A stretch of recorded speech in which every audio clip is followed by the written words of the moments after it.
اسلام ایسا مذہب نہیں ہے کہ جو آدمی جو چاہے اس کے بارے میں کہہ دے.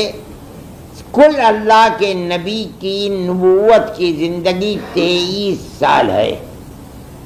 اس میں آپ نے جو کچھ کیا ہے، آج سینکڑوں کروڑ مسلمان ساری دنیا کے اندر پھیلا ہوا ہے. آخر کوئی حقیقت ہے تب تو کیا ساری دنیا بدھو ہے؟ اسے کچھ پتہ ہی نہیں وہ اسلام کو کیسے قبول کر رہی ہے. سوچنا چاہیے، سمجھنا چاہیے. اور اسلام کے دروازے کھلے ہوئے ہیں. قرآن کی تفسیر اور بیاکیا کی جتنی کتابیں دنیا کے اندر ہیں، دنیا کے کسی مذہب کی بیاکیا میں اتنی کتابیں نہیں ہوں گی، اور ہر زبان کے اندر ہے. پڑھو دیکھو کیا لکھا ہوا ہے اس کے اندر. کیسا آپ نے کہہ دیا کہ جہاں دیکھو کافر کو وہاں قتل کر دو.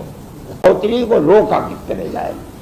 یہ ایک سبب ہے اس کے روکنے کا کہ اسلام امن و امان کی جگہ قتل و غارت گری پھیلاتا ہے، ورنہ اسلام نہیں کرتا یہ بات. آخر کیا بات ہے کہ جہاں کوئی معاملہ ظلم کا ہوتا ہے اسلام کی طرف لگا دیا جاتا ہے.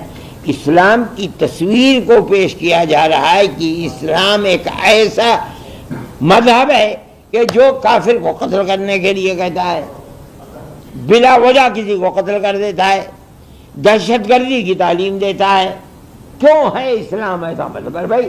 کیوں نہیں ہے سکھ مذہب ایسا کیوں نہیں ہے؟ جین مذہب ایسا کیوں نہیں ہے؟ بدھسٹ ایسے کیوں نہیں؟ ساری دنیا کے مذاہب میں تنہا ایک اسلام ہے. اس لیے کہ ساری دنیا کے لوگ اپنے دھرم کو چھوڑ کر جس دھرم کے اندر آ رہے ہیں، امریکہ کے اندر، یورپ کے اندر، وہ صرف ایک مذہب ہے اسلام. ساری دنیا اس چکر میں ہے کہ اسلام کی تصویر کو اتنا خراب کر دو کہ یہ جو بڑھوتری کا سلسلہ ہے اسے ختم کر دیں. وہ بڑھوتری کا سلسلہ تو بند نہیں ہو رہا ہے یار. میں یہ بات کہہ رہا ہوں، اگر اس میں کسی کو اختلاف ہو بتاؤ. اتنے آدمی ہیں